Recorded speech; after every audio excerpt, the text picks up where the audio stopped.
بولتا تھا, مذاق کرتا تھا نا دنیا کے اندر, میں کر کو گزار دیا نا.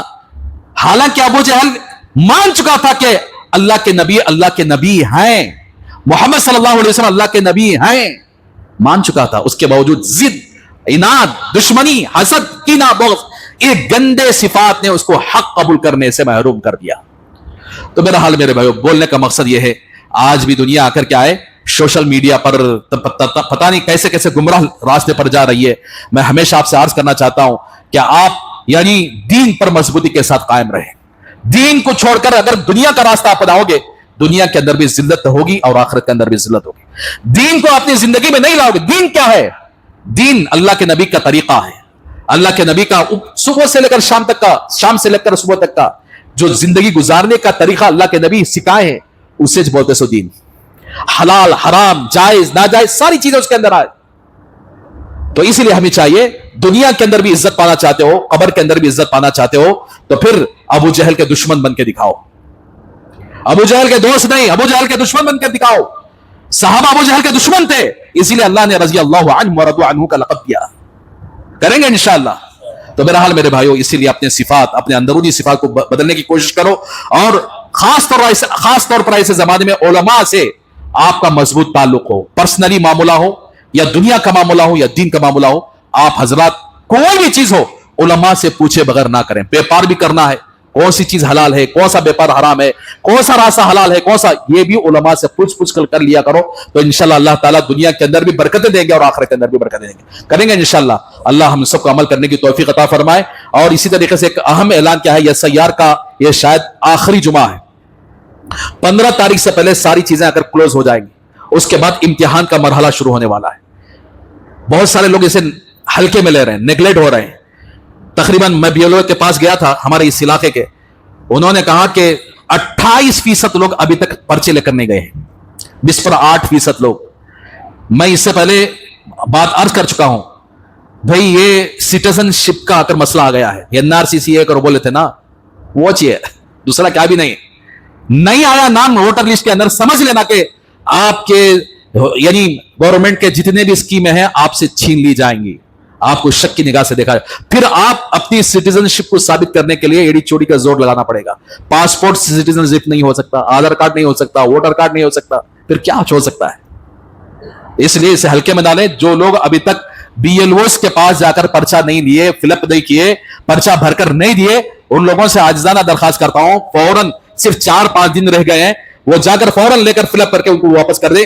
اور اس کے بعد 21 تاریخ کو 21 جولائی کو ڈرافٹ لسٹ, یعنی کن کا نام آؤٹر لسٹ میں شامل ہوا ہے, یہ ڈرافٹ لسٹ اگر شائع ہوگی, پھر اس کے بعد 1 مہینے کا وقت دیا جائے گا. اگر تمہارا نام کسی ووٹر ID میں ہو یا آدھار کارڈ میں اونچ نیچ ہو گیا ہو, تو سمجھو کہ اسے اگر کریکشن کر کو پھر اسے اگر دوبارہ ہمیں سبمٹ کر سکتے ہیں. پھر 21 سپتمبر کو یا 21 ستمبر کو فائنل لسٹ آنے والی ہے. وہ فائنل لسٹ میں جس کا نام ووٹر لسٹ میں آ گیا, سمجھو کہ انہیں انڈیا کا سٹیزن آدمی بن گیا. جس کا نام نہیں آیا تو اسے لگانا پڑتا چکا, پھر اللہ عالم انہیں اپنے آپ کو انڈین ثابت کرنے کے لیے کیا کیا کرنا پڑتا کہ معلوم نہیں. اس لیے آپ سے میں درخواست کرتا ہوں, اسے ہلکے میں نہ لیں. اپنے پڑوسیوں کو بھی, ہمارے مسلمان کیسے بولے تو کھالیے پی لیے سو گئے, خالی ادھر کے ادھر کے اگر پنچاتا میں اگر زندگی گزار لیے, یہ پنچاتا میں پڑھ کو یہ چھوڑ ڈالے بولے تو اتنا وہ پنچاتا میں رتی میں دوسرے آ کر کیا ہے, دوسرے اسٹیٹوں میں آ کر یہ ساری چیزیں ہوئے ہیں. اس واسطے اگر اللہ کے واسطے پڑوسیوں کو بھی اگر یعنی جگہیں, جو پڑوسی آ کر گاؤں کو جا کر, بہت سارے میرے سامنے سے ایک آدمی پرچہ لے لیا, سچ سما لے لے کر فارم فل اپ کر لگا جا رہا ہوں, گاؤں کو جاتی ہی میڈم 5-6 دن لگتا ہے آنے واسطے. ان کو کیا ہے بولو, ان کا جاتا تھوڑا ہی جاتا ان کا, تمہیں گاؤں کو تو وہ جاؤ, تمہیں کہاں تمہیں چل جاؤ, ان کا کیا بھی فرق پڑنے والا نہیں. انہیں بولتے ہیں بھائی ٹائم کم ہے, تمہیں فل اپ کر کے لا کو دے ڈالو, اچھا نہیں گاؤں کو جا کے دیتی لو. ایسے آدمی ہمارے اتنے نیگلیکٹ, ایک دم غافل, ان کو کتنا جگہ بولے تو بھی انہیں ہاں چلتے سو. انہیں بولتے ہیں بھائی ہمارے غیر مسلم آ کر کیا ہے لا کر جمع کر دیا, بھائی ہمارے مسلمان آگے کب تک جمع کریں گے. یہ باتیں ہو رہی ہیں. تو اس واسطے اللہ کے واسطے اس کو آ کر کیا ہے سیریس لے کر یہ اس چیز کو آ کر کے اپنے اڑوس پڑوس میں جو لوگ ابھی تک آ کر کے فارم فل اپ کر کے واپس نہیں کرے ہیں, اور جلدی آ کر کے فارم فل اپ کر کے واپس کر دیں, اور انشاءاللہ 15 تاریخ کے بعد آ کر یہ مرحلہ ختم ہو جائے گا. اللہ ہم سب کو عمل کرنے کی توفیق عطا فرمائے.